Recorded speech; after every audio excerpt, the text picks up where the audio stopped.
ದಂಪತಿಗಳ ಸಾಧನೆಯ ಕುರಿತ ಒಂದು ವಿಶೇಷ.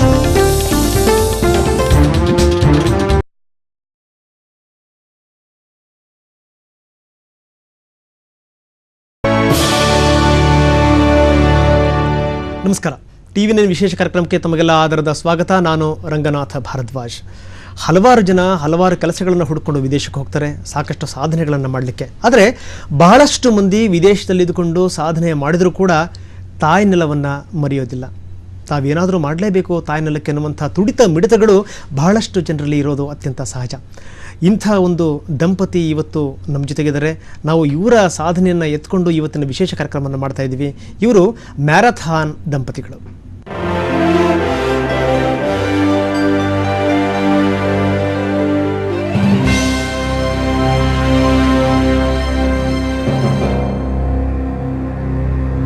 ಇಂಥ ಅಪರೂಪದ ದಂಪತಿಗಳು ಇವತ್ತು ನಮ್ಮ ಸ್ಟುಡಿಯೋಗೆ ಬಂದಿದ್ದಾರೆ. ಕಿರಣ್ ಮತ್ತೆ ಪದ್ಮ. ಕಿರಣ್ ಮತ್ತೆ ಪದ್ಮ ಅವರೇ, ನಮ್ಮ ಸ್ಟುಡಿಯೋಕ್ಕೆ ತಮಗೆ ಆದರದ ಸ್ವಾಗತ. ಎಲ್ಲ ವೀಕ್ಷಕರಿಗೆ ನಮಸ್ಕಾರ. ಅಮೆರಿಕದಿಂದ ರಜೆಗೆ ಬಂದಂಥ ಈ ಅಪರೂಪದ ದಂಪತಿಗಳು ನಮಗೆ ಸಿಕ್ಕರು. ಅಷ್ಟೇ ಅಲ್ಲ, ನಮ್ಮ ಸ್ಟುಡಿಯೋಕ್ಕೆ ಬರಲಿಕ್ಕೆ ಕೂಡ ಒಪ್ಕೊಂಡ್ರು. ಇವ್ರ ಜೊತೆಗೆ ನಾವು ಚರ್ಚೆನ ಮುಂದುವರ್ಸೋಣ, ಸಾಕಷ್ಟು ಈ ವಿಚಾರಗಳ ಬಗ್ಗೆ ಚರ್ಚೆ ಮಾಡೋಣ. ಆದರೆ ಅದಕ್ಕೂ ಮೊದಲು ಇವರು ಬಂದಂಥ ಬಗೆ ಹೇಗೆ, ಇವ್ರಿಗೂ ಮತ್ತು ಕರ್ನಾಟಕಕ್ಕೂ ಏನು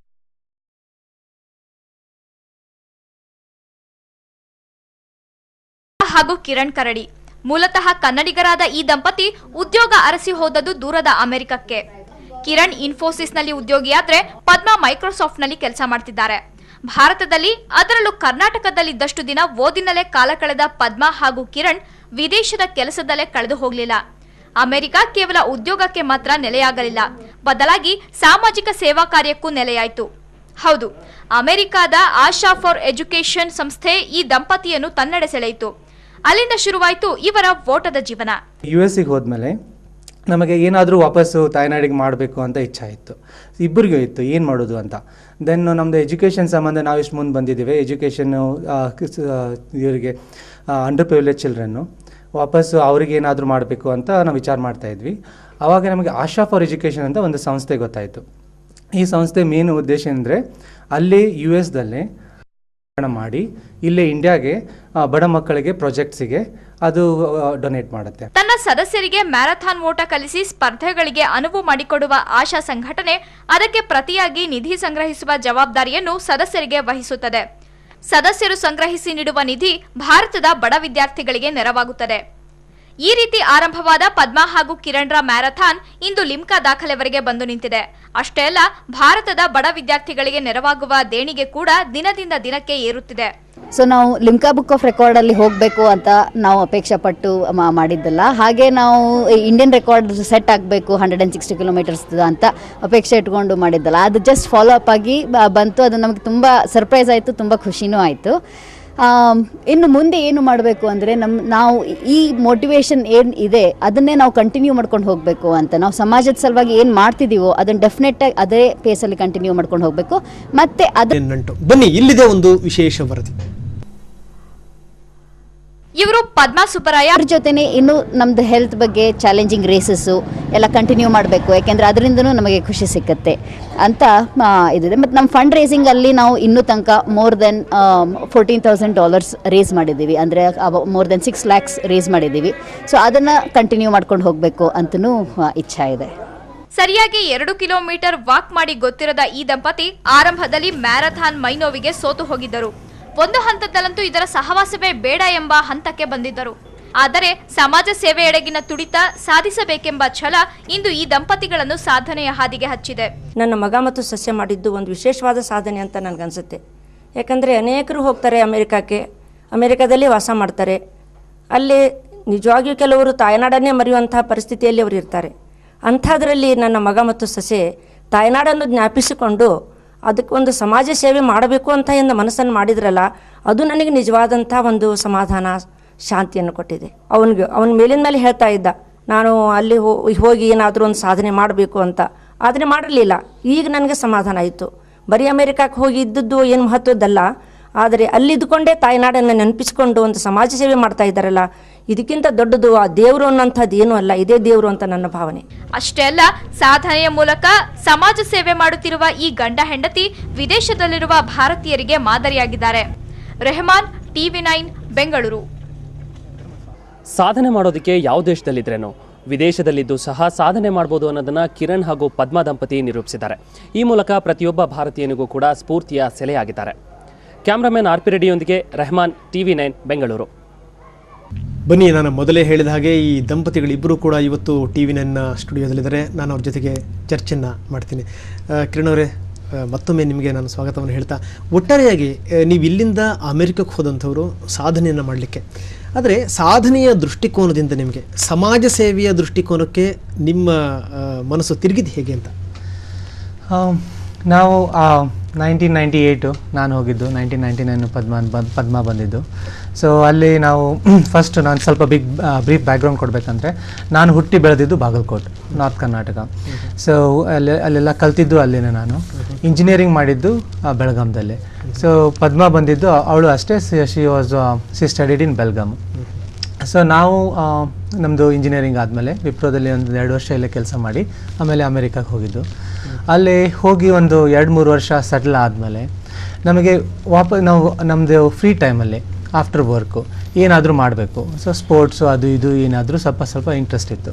ಬಟ್ ಮೋರ್ ಇಂಪಾರ್ಟೆಂಟ್ಲಿ ನಮಗೇನು ಹಿಂದೆ ಏನು ನಮಗೆ ಏನಿತ್ತಂದರೆ, ಏನಾದರೂ ನಾವು ವಾಪಸ್ಸು ಇಂಡಿಯಾಗೆ ಮಾಡಬೇಕು. ನಾವು ಭಾರತದಿಂದ ಬಂದಿದ್ದೀವಿ, ಅಷ್ಟು ಕಲಿತು ಬಂದಿದ್ದೇವೆ, ಆ್ಯಂಡ್ ಇಷ್ಟೆಲ್ಲ ಸಿಕ್ಕಿದೆ ನಮಗೆ, ನಾವು ವಾಪಸ್ ಏನಾದರೂ ಸ್ವಲ್ಪ ಮಾಡಬೇಕಂತ ಇಬ್ಬರಿಗೂ ಇತ್ತು. ಅದು ಇಬ್ಬರು ಮಾತಾಡ್ಕೋತಾ ಇದ್ವಿ, ಏನು ಮಾಡೋದು ಅಂತ. ಆದರೆ ಏನು ಮಾಡಬೇಕು ಅನ್ನೋದು ಹೊಳೆದಿರಲಿಲ್ಲ, ಏನಾದರೂ ಒಂದು ಮಾಡಬೇಕು ಅಂತ ನಮಗೆ ಭಾಳಷ್ಟು ಇಂಟ್ರೆಸ್ಟ್ ಇತ್ತು, ಇಬ್ಬರಿಗೂ ಇತ್ತು. ಅದಕ್ಕೆ ನಾವು ಭಾಳ ಡಿಸ್ಕಸ್ ಮಾಡ್ತಾ ಇದ್ವಿ, ಏನು ಮಾಡೋದು ಅಂತ. ಆವಾಗ ನಮಗೆ ನಾವು ಪದ್ಮಾನೆ ಇನ್ನೂ ಜಾಸ್ತಿ ಇಂಟ್ರೆಸ್ಟ್ ತೊಗೊಂಡು ಅವಳು ಹುಡುಕಿದ್ದು ಯಾವ್ಯಾವ ಆರ್ಗನೈಸೇಷನ್, ಸೋಷಿಯಲ್ ಸರ್ವಿಸ್ ಆರ್ಗನೈಸೇಷನ್ ಇದೆ ಇಲ್ಲಿ, ನಾವು ಹೋಗಿ ವಾಲಂಟಿಯರ್ ಮಾಡ್ಬೋದು, ನಮ್ಮ ಸ್ವಲ್ಪ ಟೈಮ್ ಸ್ಪೆಂಡ್ ಮಾಡ್ಬೋದು ಅಂತ ಅವಳು ರಿಸರ್ಚ್ ಮಾಡಿಕೊಂಡು ಒಂದು ಆಶಾ ಫಾರ್ ಎಜುಕೇಷನ್ ಅಂತ ಒಂದು ಸಂಸ್ಥೆ ಸಿಕ್ತು ನಮಗೆ. ಇದು ಭಾಳ ವಿಶೇಷ ಆರ್ಗನೈಸೇಷನ್, ಆಶಾ ಫಾರ್ ಎಜುಕೇಷನ್. ಅದ್ರ ಕಡೆ ನಮಗೆ ಎಳೆದಿದ್ದು ಅಂದರೆ 2 ಮೇನ್ ರೀಸನ್ಸು. ಒಂದು ಎಜುಕೇಷನ್, ನಮಗೆ ಎಜುಕೇಷನ್ ಕಾಸು ಭಾಳ ನಮಗೆ ಹಿಡಿಸ್ತು. ಯಾಕಂದರೆ ನಮಗೆ ಇದು ಏನಾದರೂ ನಮಗೆ ಬದಲಾವಣೆ ಕಾಣಬೇಕಂದ್ರೆ education very important. So education ಕಾಸಿಂದ ನಾವು ಫಸ್ಟು ಆಶಾದ್ದು. ಎರಡನೇದು ಅಂತಂದರೆ Asha organisation totally 0 overhead. ಅಂದರೆ ಏನೇನು ಫಂಡ್ಸ್ ರೇಸ್ ಮಾಡುತ್ತೋ ಆಶಾ ಎಲ್ಲ ಫಂಡ್ಸು ಇಲ್ಲಿ ಕೊಡುತ್ತೆ. ಆ್ಯಂಡ್ ಆಶಾದಲ್ಲಿ ಕೆಲಸ ಮಾಡೋರು ಎಲ್ಲರೂ ವಾಲಂಟಿಯರ್ಸು. ಸೊ ಅಂದರೆ ನಿಮಗೆ ಒಂದು ಸಮಾಜ ಸೇವೆಗೆ ವೇದಿಕೆಯನ್ನು ಒದಗಿಸಿದ್ದು ಆಶಾ ಅನ್ನುವಂಥದ್ದು. ಆಶಾ ನನ್ನ ಜೊತೆ ಚರ್ಚೆ ಮುಂದುವರಿಸ್ತೀನಿ ಅಂತ ನಿಮ್ಮ ಶ್ರೀಮತಿಯರ ಜೊತೆ ನಾನು ಮಾತಾಡ್ತೀನಿ. ಪದ್ಮ ಅವರೇ, ನಿಮ್ಮದು ಪ್ರೇಮ ವಿವಾಹ. ನಾನು ಒಂದು ನೇರವಾದಂಥ ಒಂದು ಪ್ರಶ್ನೆ ಕೇಳ್ತೀನಿ, ಏನಂದರೆ ಕಿರಣ್ ಅವರ ಆ ಕಿರಣಗಳು, ಪ್ರೇಮದ ಕಿರಣಗಳು ನಿಮ್ಮಲ್ಲಿ ಸಮಾಜ ಸೇವೆಯನ್ನು ಅರಳಿಸ್ತೋ ಅಥವಾ ಪದ್ಮ ಮೊದಲೇ ಈ ಸಮಾಜ ಸೇವೆಗೋಸ್ಕರ ಅರಳ್ಕೊಂಡಿದ್ರು ಅಂತ? ಅದು ರೆಸ್ಪಾಂಡ್ ಮಾಡೋದು ಸ್ವಲ್ಪ ಕಷ್ಟ ಆಗುತ್ತೆ. ಅವಳಲ್ಲೇ ಜಾಸ್ತಿ ಇತ್ತು. ಸೊ ನಾನು ಇಲ್ಲಿದ್ದಾಗಲೂ ಕೂಡ ಸಮಾಜ ಸೇವೆ ಮಾಡಲಿಲ್ಲ ಅಂದರೂ ಅದರ ಬಗ್ಗೆ ಸ್ವಲ್ಪ ಜಾಸ್ತಿ ಗಮನ ಕೊಟ್ಟು ಏನು ನಡೀತಾ ಇದೆ ಅಂತ ಸ್ವಲ್ಪ ನಾನು ಅವೇರ್ನೆಸ್ ಇತ್ತು ನನಗೆ. ಆದರೆ ಏನು ಮಾಡಲಿಕ್ಕೆ ಹೋಗಲಿಲ್ಲ. ನಾವು ಯಾವಾಗ ಅಮೇರಿಕಕ್ಕೆ ಹೋದ್ವೋ ಆವಾಗ ನಮಗೆ ಅದ್ರದ್ದು ತಾಯಿನಾಡಿಗೆ ಮಾಡಲೇಬೇಕು, ನಾವು ನಮ್ಮ ತಾಯಿನಾಡು ನಮಗೆ ಇಷ್ಟು ಎಜುಕೇಷನ್ ಕೊಟ್ಟು ಇಷ್ಟು ಎಲ್ಲ ಇಲ್ಲಿ ಈ ಸ್ಥಳಕ್ಕೆ ತಂದಿದೆ. ಸೊ ನಾವು ಏನಾದರೂ ವಾಪಸ್ ಮಾಡಬೇಕು ಅಂತ ನಾವು ಇಬ್ರು ಕೂಡ ಮಾತಾಡ್ತಾ ಇದ್ವಿ. ಕಿರಣ್ ಅವ್ರು ಹೇಳ್ತಾ ಇದ್ರು ಏನಂದ್ರೆ, ನನಗಿಂತ ಹೆಚ್ಚು ತುಡಿತ ನಮ್ಮ ಮನೆಯವರಲ್ಲಿತ್ತು ಅಂತ ನಮ್ಮ ಬಗ್ಗೆ ಹೇಳ್ತಾ ಇದ್ರು. ಬಹುಶಃ ಅದು ಅತ್ಯಂತ ಸಾಮಾನ್ಯ. ಹೆಣ್ಮಕ್ಳುಗಳು ಈ ತಾಯಿಯಿಂದ ಬಿಟ್ಟು ದೂರ ಆದಾಗ ಆವಾಗ ಅವರಿಗೆ ತುಂಬ ತಾಯಿ ವ್ಯಾಲ್ಯೂ ಗೊತ್ತಾಗತ್ತಂತೆ. ಏನು ಅಂದರೆ ನಮ್ಮಮ್ಮ ಎಷ್ಟು ಪ್ರೀತಿ ತೋರಿಸ್ತಾ ಇದ್ಲು, ಹೆಂಗೆ ಕತೆ. ಈಗ ದೂರ ಆದಮೇಲೆ ಅದೇ ರೀತಿ ನೀವು ತಾಯಿ ನೆಲದಿಂದ ದೂರ ಆದಮೇಲೆ ಬಹುಶಃ ನಿಮಗೆ ಆ ತುಡಿತ ಮಿಡಿತಗಳು ಹೆಚ್ಚಾದವು ಅಂತ ಅನ್ಸುತ್ತೆ. ಅದು ಡೆಫಿನೆಟ್ಲಿ ನಾವು ಬೇರೆ ಕಡೆನೂ ಕಂಡು ಬರ್ತೀವಿ. ಅದು ಡೆಫಿನೆಟ್ಲಿ ನನ್ನ ಕೇಸಲ್ಲಂತೂ ನಿಜ ಆಯಿತು. ಯಾಕೆಂದರೆ ಇಲ್ಲೂ ಇತ್ತು, ಸೆನ್ಸಿಟಿವ್ ಆಗಿ ಇದ್ದೆ ನಾನು ಈ ಇಶ್ಯೂಸ್ಗೆ.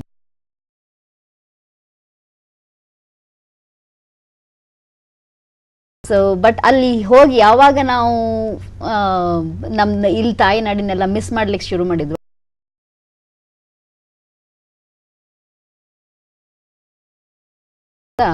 ಸ್ಟಾರ್ಟ್ ಮಾಡಿದ್ವಿ, ಶುರು ಮಾಡಿದ್ರೆ.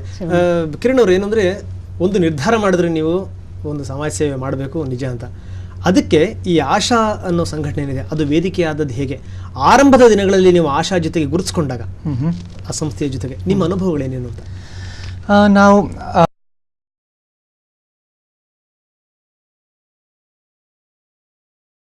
ಭಾಳ ಖುಷಿ ಆಯಿತು.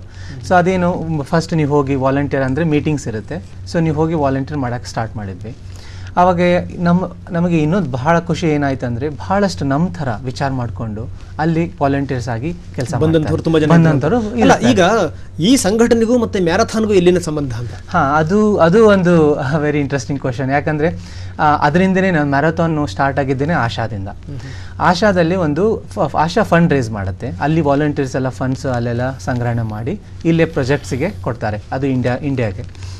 ಆ ಫಂಡ್ ರೇಸಿಂಗ್ ಪ್ರೋಗ್ರಾಮಲ್ಲಿ ಒಂದು ವಿಶೇಷ ಪ್ರೋಗ್ರಾಮ್ ಇದೆ ಆಶಾದಲ್ಲಿ, ಅದು ಟೀಮ್ ಆಶಾ ಟ್ರೈನಿಂಗ್ ಪ್ರೋಗ್ರಾಮ್ ಅಂತ.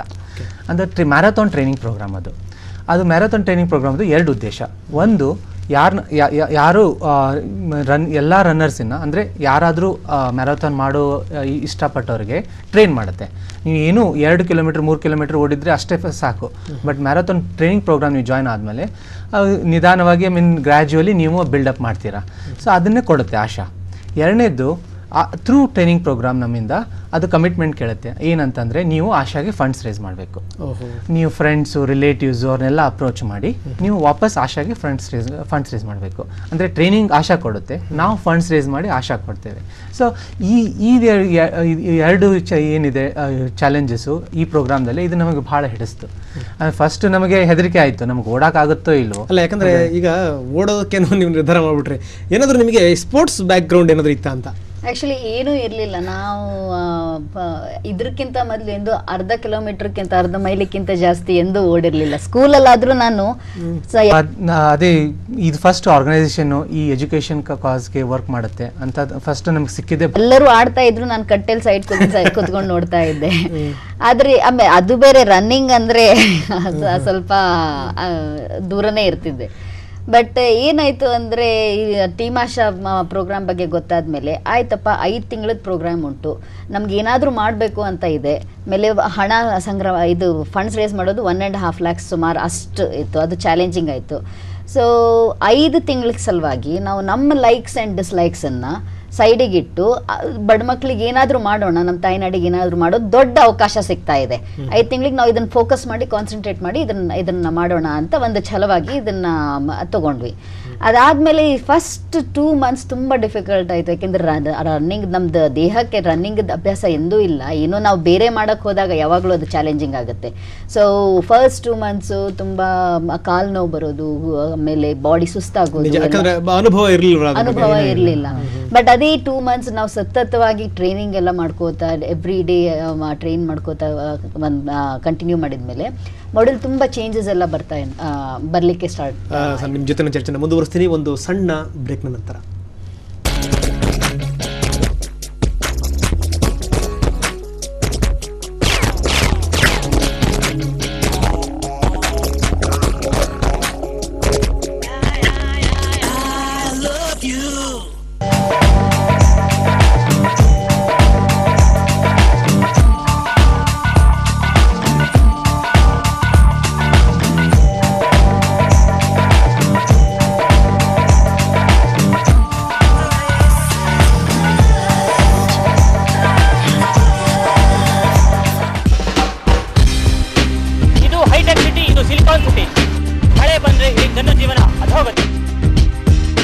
ಬೆಂಗಳೂರಿನಲ್ಲಿ ಎಲ್ಲಿ ನೋಡಿದ್ರು ಟ್ರಾಫಿಕ್ ಜಾಮ್. ಇನ್ಫ್ರಾಸ್ಟ್ರಕ್ಚರ್ದು ಇಲ್ಲೊಂದು ದೊಡ್ಡ ಪ್ರಾಬ್ಲಮ್.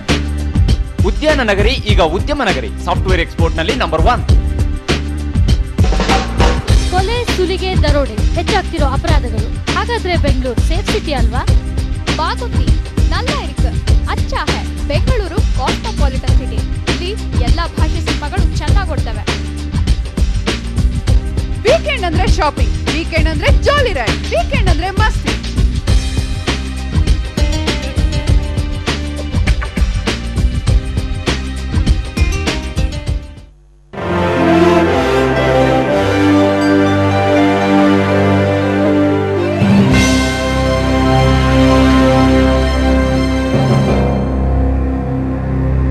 ವಿಶೇಷ ಕಾರ್ಯಕ್ರಮಕ್ಕೆ ಮತ್ತೊಮ್ಮೆ ತಮಗೆಲ್ಲ ಸ್ವಾಗತ. ನಾನು ಕಿರಣ್ ಅವ್ರ ಜೊತೆಗೆ ಚರ್ಚೆನ ಮುಂದುವರಿಸ್ತಾ ಇದ್ದೀನಿ. ಕಿರಣ್ ಅವರೇ, ಏನಂದರೆ ನಮ್ಮ ವೀಕ್ಷಕರಿಗೆ ನೀವೊಂದು ಹೇಳಬೇಕು. ಏನಂತಂದರೆ ಅವರಿಗೆ ಸಾಕಷ್ಟು ಗೊಂದಲಗಳಿದೆ. ನೀವು ಸಮಾಜ ಸೇವೆ ಮಾಡಬೇಕು ಅಂತ ಹೊರಟ್ರಿ, ನಂತರ ಆಶಾ ಸಂಘಟನೆಯನ್ನು ನೀವು ಆರಿಸ್ಕೊಂಡ್ರಿ, ಅದರ ಮುಖಾಂತರ ನೀವು ಮ್ಯಾರಥಾನ್ ಓಟಕ್ಕೆ ನಿಂತ್ರಿ. ಇದೆಲ್ಲದರ ನಡುವೆ ಮತ್ತೊಂದು ಇದ್ದಿರುವಂಥ ಪ್ರಶ್ನೆ ಏನು ಅಂದರೆ ಈ ಫಂಡ್ ರೈಸ್ ಮಾಡೋದು ಹೇಗೆ ಅಂತ. ನೀವು ಇದೆಲ್ಲ ಹೇಗೆ ಸಾಧ್ಯ ಅಂತ? ಅದು ಫಂಡ್ ರೇಸ್ ಮಾಡೋದು, ಅದಕ್ಕೂ ನಮ್ಮದು ಬ್ಯಾಕ್ಗ್ರೌಂಡ್ ಇರಲಿಲ್ಲ. ಹೇಗೆ ಓಡೋದಕ್ಕೆ ನಮಗೆ ಏನು ಅಥ್ಲೆಟಿಕ್ ಬ್ಯಾಕ್ಗ್ರೌಂಡ್ ಇರಲಿಲ್ಲ. ಫಂಡ್ ರೇಸ್ ಮಾಡೋದು ನಮಗೆ ಅದು ಫಸ್ಟ್ ಎಕ್ಸ್ಪೀರಿಯನ್ಸು. ಯಾಕಂದರೆ ಇಲ್ಲೂ ನಾವು ಹಿಂಗೆ ಫಂಡ್ ರೇಸ್ ಮಾಡಿ ಈಗ ಬೇರೆಯವ್ರಿಗೆ ಕಡೆ ಹೋಗಿ ಹಣ ಕೇಳೋದು ಅಷ್ಟೊಂದು ಇಲ್ಲಿ ಅದು ಏನು ಪಾಪ್ಯುಲರ್ ಅಲ್ಲ. ಸೊ ಅದು ಇನ್ಫ್ಯಾಕ್ಟ್ ನೆಗೆಟಿವ್ ಅಂತೆ ನೋಡ್ತಾರೆ ಮಂದಿ. ಬಟ್ ಅದು ಒಂದು ಹೊಸ ಎಕ್ಸ್ಪೀರಿಯನ್ಸು.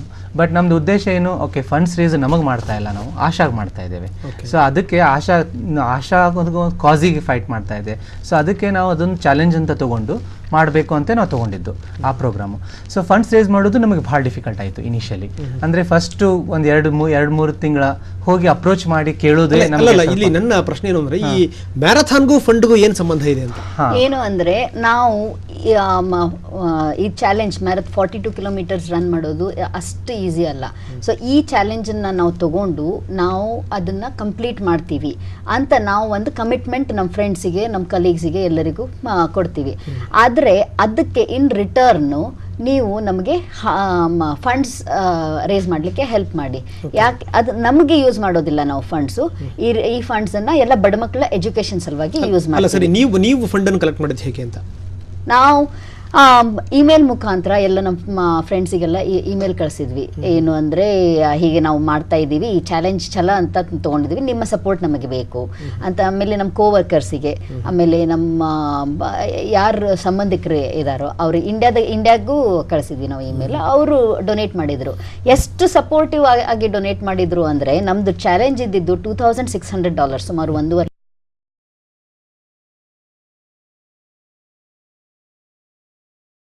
ಅದಾದ್ಮೇಲೆ ನಾವು every more than 5 lakh rupees ನಾವು ರೇಸ್ ಮಾಡಿದ್ವಿ. ಅದೇ ಫಸ್ಟ್ ಇಯರ್ ಅಷ್ಟೇ 2002ನಲ್ಲಿ. ಅದಾದ್ಮೇಲೆ ಎವ್ರಿ ಇಯರ್ ನಾವು ಹಾಗೆ ಕಂಟಿನ್ಯೂ ಮಾಡಿ ಜಾಸ್ತಿ ಆಗ್ತಾ ಹೋಯ್ತು. ಅಲ್ಲ, ಏನಂದ್ರೆ ಕಿರಣ್ ಅವರು ಆರಂಭದಲ್ಲಿ ಹೇಳಿದ್ದೊಂದು ಮಾತು ಏನಂದ್ರೆ, ನಮಗೆ ಫಂಡ್ ಕೇಳಿ ಕೂಡ ಗೊತ್ತಿರಲಿಲ್ಲ ಅನ್ನುವಂಥದ್ದು. ಆಮೇಲೆ ಕೇಳಿದ ತಕ್ಷಣ ಜನ ಕೂಡ ತಕ್ಷಣಕ್ಕೆ ಕೊಡಲ್ಲ. ಅವ್ರನ್ನ ನೀವು ಹೆಂಗೆ ಮನವೊಲಿಸಿದ್ದು ಹೆಂಗೆ ಅಂತ? ಹೆಂಗೆ ಅಂದರೆ ಇದು ಈ ಪ್ರೋಗ್ರಾಮ್ ಟೀಮ್ ಆಶಾದು ವಿಶೇಷ ಅಂದರೆ ಏನಂದರೆ, ನೀವು ಹೋಗಿ ಯಾರಿಗಾದರೂ ಹೇಳಿದರೆ ನಾವು ಮ್ಯಾರಥಾನ್ ಓಡ್ತೀನಂದರೆ ಅದು ಭಾಳ ಆಶ್ಚರ್ಯ ಆಗುತ್ತೆ ಅವರಿಗೆ. ಹೌದಾ, ನೀವು ಅಷ್ಟು ಓಡಬಲ್ಲರ? ಆಮೇಲೆ 42 ಕಿಲೋಮೀಟ್ರು ಅದೇನು ಜೋಕಾ ಅಂತ ಕೇಳ್ತಾರೆ. 4 ಕಿಲೋಮೀಟ್ರ್ 5 ಕಿಲೋಮೀಟ್ರು ಆಯ್ತಪ್ಪ, 42 ಕಿಲೋಮೀಟ್ರು ನೀವು ಓಡೋದಂತೆ ಎಲ್ಲರಿಗೂ ಹೊಸದದು.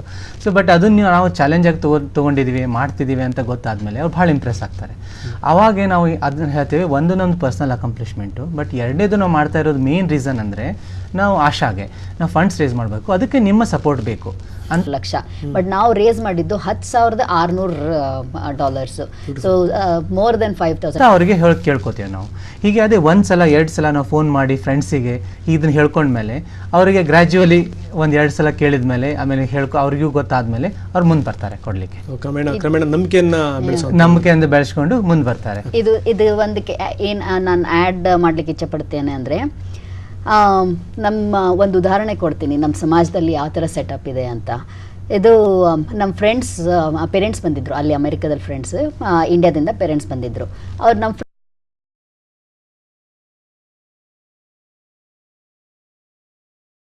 ಪೇರೆಂಟ್ಸಿಗೆ ಗೊತ್ತಾಯಿತು ಇವ್ರು ಹೀಗೆ ರೇಸ್ ಮಾಡ್ತಿದ್ದಾರೆ ಅಂತ.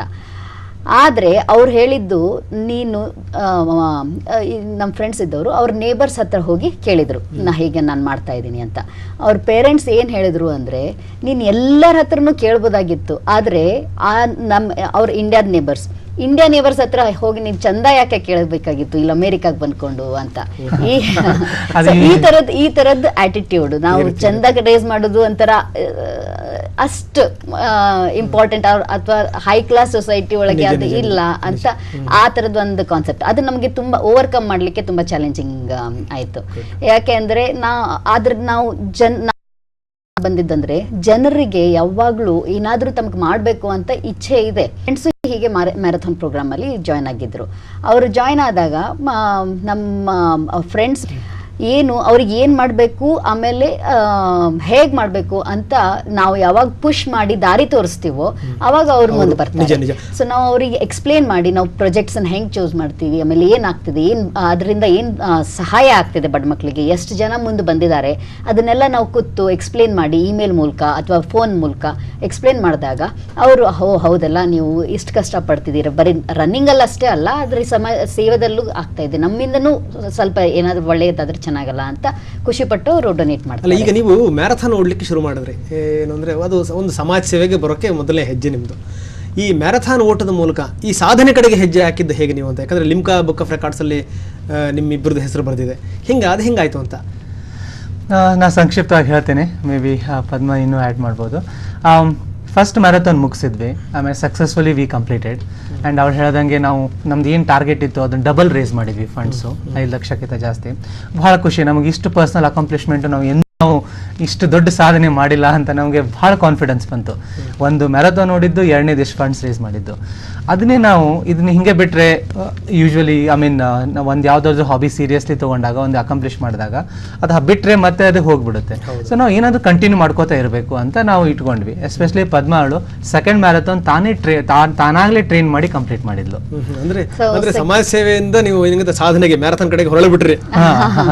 ಸೊ ಮ್ಯಾರಥಾನ್ ಏನಾಯ್ತು ಅದನ್ನ ಹೇಳ್ತಾ ಇದ್ನಲ್ಲ, ತುಂಬಾ ಬಾಡಿ ಚೇಂಜಸ್, ಆಮೇಲೆ ಲೈಟ್ ಆಗೋದು, ಆಕ್ಟಿವ್ ಆಗೋದು, ಮನಸ್ಸೆಲ್ಲ ಎಕ್ದಮ್ ಕ್ಲಿಯರ್ ಆಗಿ ಆಗೋದು, ಅದೆಲ್ಲ ಬಾಡಿ ಚೇಂಜಸ್.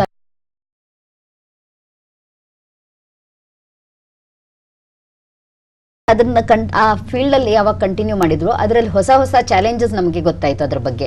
ಸೊ ಆ ಚಾಲೆಂಜ್ ನಾವು ಯಾಕೆ ಮಾಡಬಾರ್ದು, ಆ ಚಾಲೆಂಜ್ ಯಾಕೆ ಮಾಡಬಾರ್ದು ಅಂತ ನಾವು ಅದರಲ್ಲೇ ಹೊಸ ಹೊಸ ಚಾಲೆಂಜನ್ನ ಹುಡುಕೋತಾ ಆಗಿ ಬಂತು. ಸೊ ಅದು ಒಂಥರ ಅಟ್ರಾಕ್ಷನ್ ಆಯ್ತು ಅದ್ರ ಬಗ್ಗೆ. ಸೊ ಅದನ್ನ ಕಂಟಿನ್ಯೂ ಮಾಡಿದ್ವಿ. ಆಮೇಲೆ ಎವ್ರಿ ಇಯರ್ ಹಾಗೆ ಪ್ಯಾರಲಲ್ ಆಗಿ ಫಂಡ್ಸು ರೇಸ್ ಮಾಡ್ಕೋತಾ ಕಂಟಿನ್ಯೂ ಮಾಡಿದ್ವಿ. ಮೊನ್ನೆ ಲಾಸ್ಟ್ ಇಯರ್ ಒಂದು ಟ್ರಿಪಲ್ ಮ್ಯಾರಥಾನ್ ಅಂತ 3 ಮ್ಯಾರಥಾನ್ ಕಂಟಿನ್ಯೂಸ್ ಆಗಿ 3 ದಿವಸದಲ್ಲಿ ಓಡೋದು. ಸೊ ಅದು ಒಂದು ಚಾಲೆಂಜಿಂಗ್ ಇವೆಂಟ್ ಅಂತ ಕನ್ಸಿಡರ್ ಮಾಡ್ತಾರೆ. ಅದನ್ನ ಕಂಪ್ಲೀಟ್ ಮಾಡಿದ್ವಿ ಇಬ್ರು ಕೂಡ.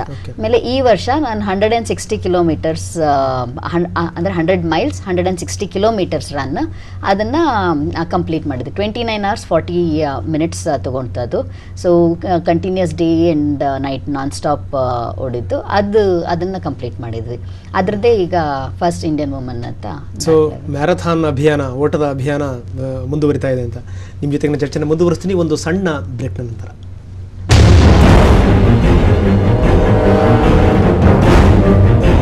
ಯಾವನ ರೋಡ್ ಹೋಗುವನ್ ಬರುವನ್ ಕೊಡೋ ಕಂಪ್ಲೇಂಟ್ಗೆಲ್ಲ ನಾನು ಇಲ್ಲಿ ಕೂತ್ಕೊಂಡು ಉತ್ತರ ಕೊಡ. ಈ ತಾಯಿನ ಮತ್ತೆ ಪ್ರಧಾನ ನಿರ್ದೇಶಕಿಯಾಗಿ ಮಾಡಿರುವುದು ತಪ್ಪು. ಯಾಕೆ ಬಿಟ್ಟು ಕೊಡ್ಬೇಕು ನಾನು? It is an appointment post.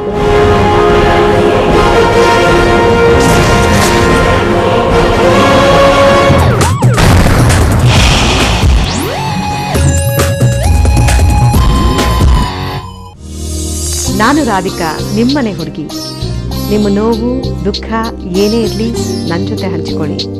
ನಾವೆಲ್ಲ ಸೇರ್ಕೊಂಡು ಒಂದು ಪರಿಹಾರ ಹುಡ್ಕೋ ಪ್ರಯತ್ನ ಮಾಡೋಣ. ಏನಾದರೂ ಖುಷಿ ವಿಚಾರ ಇದೆಯಾ ನನಗೆ ಹೇಳಿ, ನಾನು ಕೂಡ ನಿಮ್ಮ ಜೊತೆ ಖುಷಿ ಪಡ್ತೀನಿ. ಬನ್ನಿ ನಮ್ಮ ಜೊತೆ ಸೇರ್ಕೊಳ್ಳಿ, ಲೇಡೀಸ್ ಕ್ಲಬ್ನ ಮೆಂಬರ್ ಆಗಿ.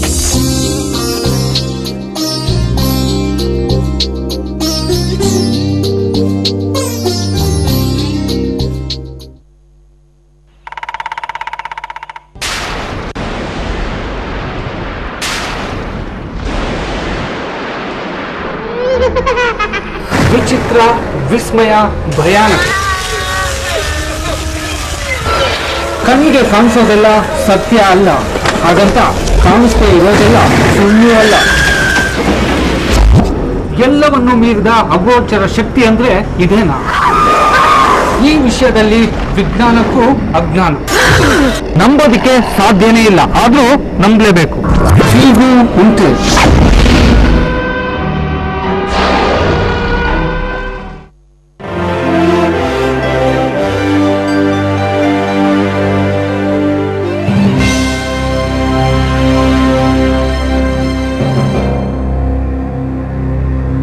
ವಿಶೇಷ ಕಾರ್ಯಕ್ರಮಕ್ಕೆ ಮತ್ತೊಮ್ಮೆ ತಮಗೆಲ್ಲ ಸ್ವಾಗತ. ನಾನು ದಂಪತಿಗಳ ಜೊತೆಗೆ ಚರ್ಚೆಯನ್ನು ಮುಂದುವರಿಸ್ತಾ ಇದ್ದೀನಿ. ನೀವೇನೋ ಸಮಾಜ ಸೇವೆ ಬಂದರೆ ಸಾಕಷ್ಟು ಜನಗಳಿಗೆ ಪ್ರೇರಣೆ ಕೂಡ ಆಯಿತು.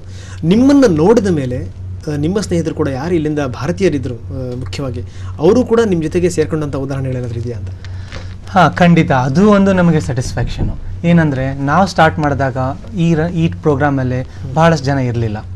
ಆ್ಯಂಡ್ ನಾವು ಈಗ 5 ವರ್ಷದಿಂದ ಮಾಡ್ತಾ ಇದ್ದೇವೆ, ನೋಡ್ತಾ ಇದ್ದೇವೆ 5 ಪಟ್ಟು ಜಾಸ್ತಿ ಆಗಿದೆ ಸಂಖ್ಯೆ. ಅದು ಸೊ ನಿಮ್ಮಿಂದಾಗಿ ಬಹಳಷ್ಟು ಸಂಖ್ಯೆ ಕೂಡ ಹಿಂಗೆ ಎಷ್ಟು ಸಂಖ್ಯೆ ಜಾಸ್ತಿ ಆಗಿದೆಯೋ ಅಷ್ಟು ಫಂಡ್ ಕೂಡ ಹೆಚ್ಚು ಜಾಸ್ತಿ ಆಗಿದೆ. ಅದು ಇನ್ನೂ ಖುಷಿ. ಅಂದ್ರೆ ಒಂದನೇದ್ದು ಮಂದಿಗೆ ಅವೇರ್ನೆಸ್ ಬಂದಿದೆ, ಅಷ್ಟು ಜಾಸ್ತಿ ಮಂದಿಗೆ ಇದ್ರ ಬಗ್ಗೆ ಅವೇರ್ನೆಸ್ ಬಂದಿದೆ. ಎರಡನೇದ್ದು ಇಷ್ಟು ಫಂಡ್ಸ್ ಕಲೆಕ್ಟ್ ಆಗ್ತಾ ಇದೆ. ಈಗ ನಾನು ಕೊನೆಯದಾಗಿ ನಿಮಗೊಂದು ಪ್ರಶ್ನೆನ ಕೇಳ್ತೀನಿ. ನೀವಂತೂ ಸಾಕಷ್ಟು ಸಾಧನೆಯನ್ನು ಮಾಡಿದ್ದೀರಾ. ಸಮಾಜ ಸೇವೆಯಿಂದ ಸಾಧನೆಯ ಓಟದವರೆಗೆ ನಿಮ್ಮ ಓಟ ಮುಂದುವರಿತಾನೆ ಇರಲಿ. ಅದು ಎಲ್ಲದರ ಜೊತೆಗೆ ಸಮಾಜಕ್ಕೆ ನೀವು ಕೊಡುವಂಥ ಒಂದು ಸಂದೇಶ ಏನು ಅಂತ? ಯಾಕೆಂದರೆ ಇಲ್ಲಿಂದ ನಾವು ಬೇರೆ ದೇಶಕ್ಕೆ ಹೋಗೋದೇ ಒಂದು ದೊಡ್ಡತನ ಅಂತ ತಿಳ್ಕೊಂಡಿರ್ತಾರೆ. ಹೋದ ತಕ್ಷಣ ನಮ್ಮ ಭಾಷೆನ ಮರಿತೀವಿ, ನಾವು ನಮ್ಮ ಸಂಸ್ಕೃತಿನ ಮರಿತೀವಿ. ಇಂಥ ಉದಾಹರಣೆಗಳು ನಮ್ಮಲ್ಲಿ ಸಾಕಷ್ಟಿದೆ. ಇನ್ನು ನಮ್ಮ ತಾಯ್ನಾಡನ್ನು ಮರಿತೀವಿ. ಅದೆಲ್ಲದರ ಹೊರತಾಗಿ ನೀವು ವಿಭಿನ್ನವಾಗಿ ನಿಂತಿದ್ದೀರಾ ಗಂಡ ಹೆಂಡತಿ. ಏನು ಅಂದರೆ ನಾವೇನಾದರೂ ಒಂದು ಸಮಾಜಕ್ಕೆ ಮಾಡಬೇಕು, ಭಾರತದಿಂದ ನಾವು ಹೋಗಿರುವಂಥವ್ರು ಅನ್ನುವಂಥ ಮನೋಭಾವನೆ. ಈ ಮೂಲಕ ಸಮಾಜಕ್ಕೆ ನಿಮ್ಮ ಸಂದೇಶ ಏನು? ಸಂದೇಶಕ್ಕಿಂತ ನಾವು ಹೇಳ್ತಾರೆ ನಮ್ಮ ಅನುಭವದಿಂದ ನಾವು ಹೇಳೋದು ಏನಂದರೆ, ನಮಗೆ ಇಷ್ಟೆಲ್ಲ ಮಾಡಿದ್ರಿಂದ ಎರಡು ಸ್ಯಾಟಿಸ್ಫ್ಯಾಕ್ಷನು. ಒಂದು, ನಮ್ಮಿಂದ ನಾವು ಏನಾದರೂ ಬರೀ ವಿಚಾರ ಮಾಡ್ಕೋತಿರ್ಲಿಲ್ಲ, ಬರೀ ಮಾತಾಡೋಕ್ಕೆ ನಿಲ್ಲಿಲ್ಲ.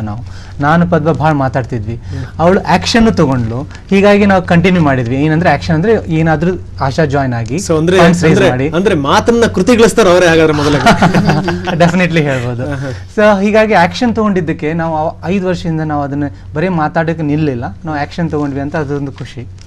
ಎರಡನೇದು, ನಿಮ್ಮದು ಲಿಮಿಟೇಷನ್ ಏನಿರುತ್ತೆ, ಪರ್ಸ್ನಲ್ ಅಕಾಂಪ್ಲಿಷ್ಮೆಂಟು, ಎಂಡ್ಯೂರೆನ್ಸ್ ಸ್ಪೋರ್ಟ್ಸ್ ಅಂತ ಕನ್ಸಿಡರ್ ಮಾಡ್ತಾರೆ. ಅದರಲ್ಲಿ ಲಿಮಿಟೇಷನ್ ಇರೋದು ಎಲ್ಲ ಮೆಂಟಲ್ಲು. ಸೊ ನೀವು ಮೆಂಟಲ್ ಲಿಮಿಟೇಷನ್ ಪಾರ್ ಮಾಡಿ ನಾವು ಏನಾದರೂ ಸಾಧಿಸ್ಬೋದು. ಈಗ ಮ್ಯಾರಥಾನು, ಅಲ್ಟ್ರಾ ಮ್ಯಾರಥಾನು, ಅದನ್ನು ನಾವಾಗಲೇ ನಾವು ಚಾಲೆಂಜ್ ಸೆಟ್ ಮಾಡಿ ಬೀಟ್ ಮಾಡಿದ್ದು, ಅದು ತುಂಬ ಸ್ಯಾಟಿಸ್ಫ್ಯಾಕ್ಷನ್ ಇದೆ. ಸೊ ಎರಡು ಸ್ಯಾಟಿಸ್ಫ್ಯಾಕ್ಷನಿಂದ ನಾವು ಯಾರಾದರೂ ಇದ್ರ ಬಗ್ಗೆ ಏನಾದರೂ ಸ್ವಲ್ಪ ಇನ್ಕ್ಲಿನೇಷನ್ ಇದ್ದರೆ ಅದನ್ನು ಆ್ಯಕ್ಷನ್ ತೊಗೋಬೋದು. ಆ್ಯಂಡ್ ನೀವು ಆಶಾ ಬೆಂಗಳೂರು ಬಗ್ಗೆ ನಾವು ಹೇಳ್ಬೋದು ಸ್ವಲ್ಪ ಡೀಟೇಲ್ಸು. ಅವರು ಆಶಾ ಬೆಂಗಳೂರಿಗೆ ಬಂದು ಜಾಯ್ನ್ ಆಗಿ ಆಶಾ ಹೇಗಿದೆ, ಈ ಮ್ಯಾರಥಾನ್ ಪ್ರೋಗ್ರಾಮ್ ಹೇಗಿದೆ ಅಂತ ಡೀಟೇಲ್ಸ್ ಗೊತ್ತು ಮಾಡ್ಕೋಬೋದು. ಬಹುಶಃ ಮೇಡಮ್ ಏನಂದರೆ ಅವ್ರು ಪೂರ್ತಿ ನಿಮ್ಮ ಮೇಲೆ ಹಾಕಿದ್ರು, ಕೃತಿಗಳಿಸ್ತವರು ನಮ್ಮ ಮನೆಯವರೇ ಅಂತ. ನಾವೇನು ಅಂದ್ಕೊಂಡಿದ್ದೀವಿ ಅಂದರೆ ಕಿರಣ್ ಅವರ ಇದರಿಂದ ನೀವು ಅರಳಿದ್ರಿ ಅಂತ. ಬಹುಶಃ ಅವರಲ್ಲಿ ನೀವು ಆ ಆಶಾಭಾವನೆಯನ್ನು ಹುಟ್ಟು ಹಾಕಿದವ್ರು ನೀವು. ಹೀಗಾಗಿ ನಿಮ್ಮಿಂದ ಒಂದು ಸಂದೇಶಕ್ಕೆ, ಸಮಾಜಕ್ಕೆ ಸಂದೇಶ ಏನು ಅಂತ? ಇಬ್ಬರಿಗೂ ಕೋಆಪರೇಷನ್, ಎರಡು ಕೈ ತಟ್ಟದಾಗಲೇ ಚಪ್ಪಳೆ ಆಗೋದು. ಸೊ ಡೆಫಿನೆಟ್ ಆಗಿ ಇಬ್ಬರದ್ದು ಕೈವಾಡ ಉಂಟು ಅದರಲ್ಲಿ. ಏನು ಅಂದರೆ ಅವ್ರು ಹೇಳಿದಾಗೆ ಮಾತು ನಾವು ಎಲ್ಲರೂ ಆಡ್ತೀವಿ, ಮಾಡಬೇಕು ಅಂತ. ಆಮೇಲೆ ಅದಕ್ಕೆ 108 ನಾವು ಎಕ್ಸ್ಕ್ಯೂಸಸ್ಸು ಕೊಡ್ತೀವಿ. ಅಯ್ಯೋ ಟೈಮ್ ಇಲ್ಲ, ಅಯ್ಯೋ ಇದಾಯಿತು, ಅಯ್ಯೋ ಅದಾಯಿತು ಅಂತ. ಆದರೆ ನಾವು ಯಾವಾಗಲೂ ಟಿ ವಿ ನೋಡೋದು ಅಥವಾ ನಮ್ಗೆ ಬೇಕಾಗಿದ್ದ ಸಿನಿಮಾ ನೋಡೋದು, ಹೊರಗೆ ಹೋಗೋದು, ಅದನ್ನು ಮಾತ್ರ ಯಾವಾಗಲೂ ಕಡಿಮೆ ಮಾಡ್ಕೊಳ್ಳೋದಿಲ್ಲ.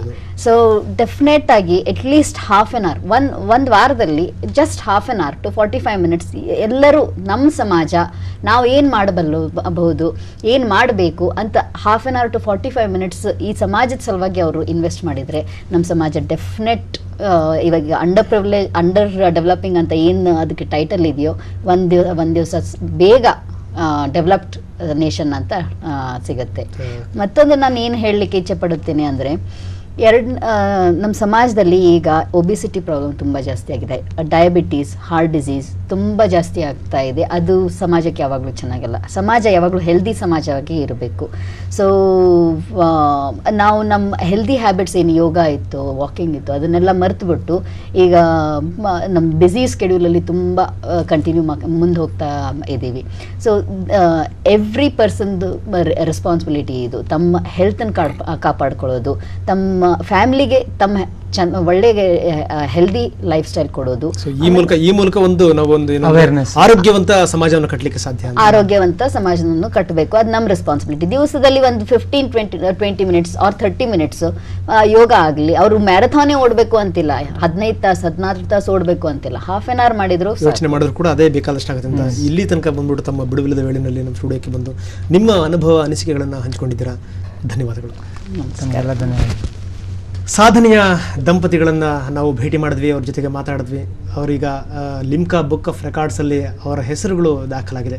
ಅಷ್ಟೇ ಅಲ್ಲ, ನಿಮ್ಮೆಲ್ಲರ ಹಾರೈಕೆ ಒಂದೇ, ಕೇವಲ ಲಿಮ್ಕಾ ಬುಕ್ ಆಫ್ ರೆಕಾರ್ಡ್ಸ್ ಅಲ್ಲ, ಅವರು ಗಿನ್ನೀಸ್ ದಾಖಲೆಯನ್ನು ಮಾಡಬೇಕು. ಅಷ್ಟೇ ಅಲ್ಲ, ಇವರ ಓಟ ಏನಿದೆ ಅದು ಓಟ ಸಾಧನೆಯ ಓಟ ಆಗಿರ್ಬೋದು, ಸಮಾಜದ ಕಡೆಗೆ ಓಟ ಆಗಿರ್ಬೋದು, ಅದು ನಿರಂತರವಾಗಿ ಇರಲಿ ಅಂತ ಆಶಿಸ್ತಾ ಇವತ್ತಿನ ವಿಶೇಷ ಕಾರ್ಯಕ್ರಮವನ್ನು ಮುಗಿಸ್ತಾ ಇದ್ದೀನಿ. ನಮಸ್ಕಾರ.